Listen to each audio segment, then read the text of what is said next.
হাতে ৩-৪ দিন সময় আছে, তাহলে ঘুরেই আসুন না উত্তরবঙ্গ থেকে। বাংলার এই পাহাড়ি অঞ্চলে লুকিয়ে রয়েছে প্রচুর অফবিট গ্রাম, যেখানে একবার গেলেই মনে হয় বারবার যাই।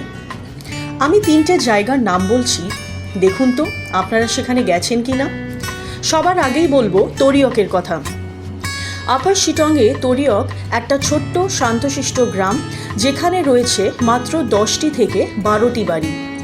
এখানে রয়েছে একটা ছোট মনেস্ট্রি, যেখানে প্রতিদিন ভোর 6টা আর বিকেল 4টের সময় পুজো হয়।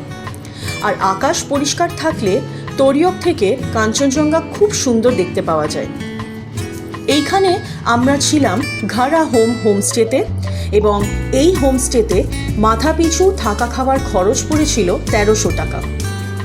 রঙ্গারুন, দার্জিলিং ডিস্ট্রিক্টের একটি হিডেন জেম হলো রঙ্গারুন, যেখানে ঘুম ভাঙবে পাখির ডাকে আর ঝকঝকে কাঞ্চনজঙ্ঘা দেখে। রঙ্গারুন গেলে ভিলেজ ওয়াক আর রুংডুং রিভার হাইকিং অবশ্যই করবেন। রঙ্গারুনে আমরা ছিলাম নীলম হোমস্টে, এখানেও আমাদের থাকা খাওয়ার খরচ পড়েছিল 1300 টাকা মাথাপিছু।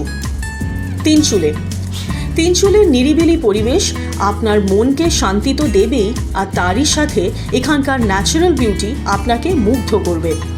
এখানে রয়েছে গুম্বাদারা ভিউ পয়েন্ট, যেখান থেকে কাঞ্চনজঙ্ঘা সব থেকে সুন্দর দেখতে পাওয়া যায়।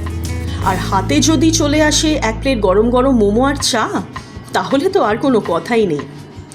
তিনচুলেতেও আমরা খুব সুন্দর একটা হোমস্টেতে ছিলাম, যার নাম হলো ওয়াং হোমস্টে।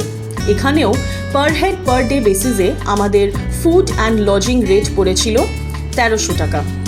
আর সব থেকে মজার ব্যাপার হলো, এই 3টে জায়গাতেই কিন্তু আমরা আমাদের পোষ্যকে নিয়ে গেছিলাম সিম্বা। 3টে জায়গায় কিন্তু একেবারে পেট ফ্রেন্ডলি।